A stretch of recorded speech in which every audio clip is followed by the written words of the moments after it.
So in this video I'm gonna be talking about a unique drum bounce that I see people don't use as often as it should be. I'm gonna go over when you should use it because it's limited to the BPM, then how to even set up these kind of drums, and in general highly unrated drum saws and drum mixing tips in this video. And all the sounds I'm going to be using is from a free sound kit I dropped on Christmas time. It even comes with a EFX fragments bank, and all the other sounds are from Eternal Volume 3. All of the links down in the description. But yeah, let's get right into the video. So before I even get into how to make the hi-hat pattern, this is how the beat would sound like with a two-step hi-hat pattern in the triplet.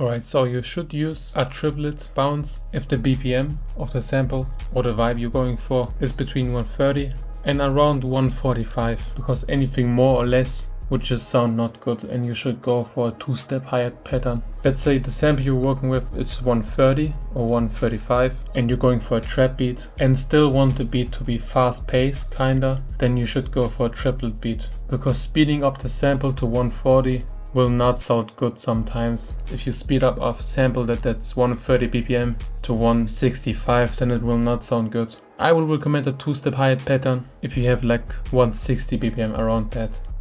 Alright, so this is the hi-hat pattern, and usually the BPM for triplet beats are 140. You will go to the 1/3 beat and basically repeat it over and over again and just make pauses as you like down the road. I think this is what I started with, and then I copied it over and adjusted just a few other rolls. For these rolls, I went to the 1/6 beat like this, with holding right click and then scanning them.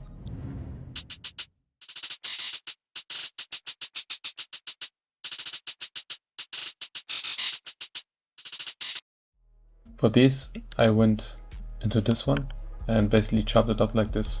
You can also press Command and U and it will bring out the chopper to make the rolls. You can see all the shortcuts right here at the right side if you forgot how to make the rolls. As you see, chop, Alt and U. For the clap, just a basic clap on the 2 and 4 and the snare as well.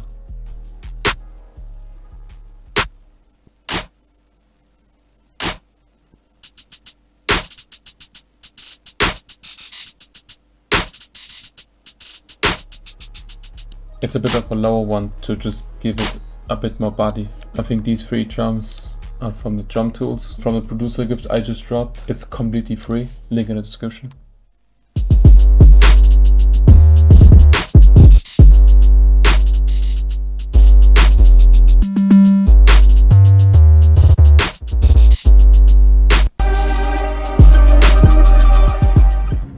It's a bit more subby 808 to leave room for the kick.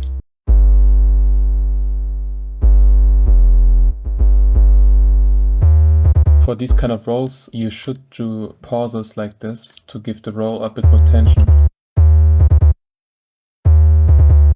It gives it like a stutter effect, what you want for rolls. For that, you have to do the envelope on hold. And right here, when the clap comes in, that's where the 808 pauses. And that's how to manage your drums mostly. Make sure the drums have like a call and response kind of bounce, meaning sometimes when the kick plays on the 3rd beat, you can do like a pause on the 808 or a pause on the 808 when the clap comes in.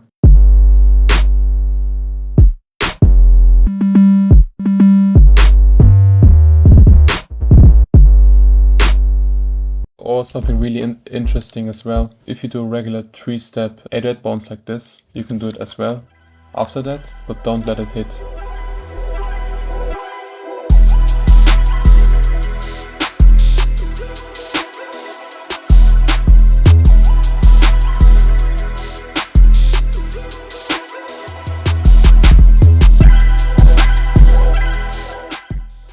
I know what it is, but on this 808 sample, the higher notes just sound so good.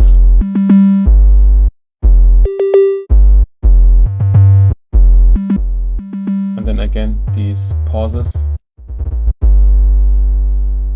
It just makes it hit harder. What I also really like on a hi-hat pattern are these rolls at the end.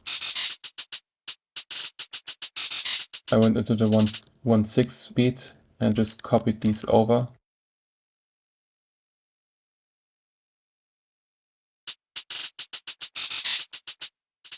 The shortcut for that is just scan it and then hold shift and just drag it out. If you let shift go, you can adjust the note. I didn't felt like adding perks or rim shots to this drum bounce, otherwise it would be too much. Just keep in mind to keep it simple for the artist. And for the hi-hats, to be a little bit more aggressive, I pulled in this mixer chain from the producer gift. And these are two fully fast distortions that you can adjust. If you want more aggression, you can go all the way up, but I left it right here. And a little bit of reverb is always good on the hi-hats.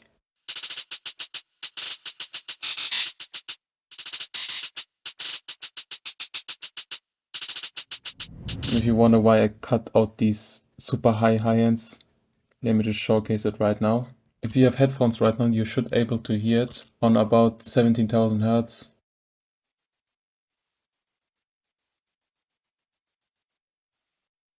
Like no one wants to hear these.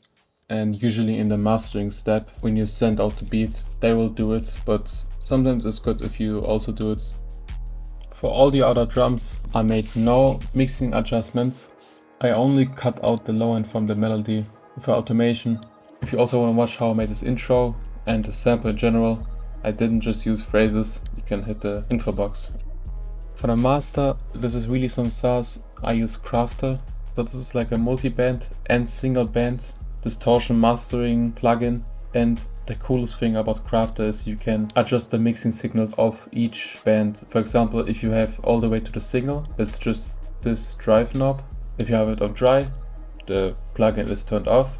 And on multi, you're using these multi-bands, distortion and loudness. You can also adjust the frequencies you want to split up, and yeah.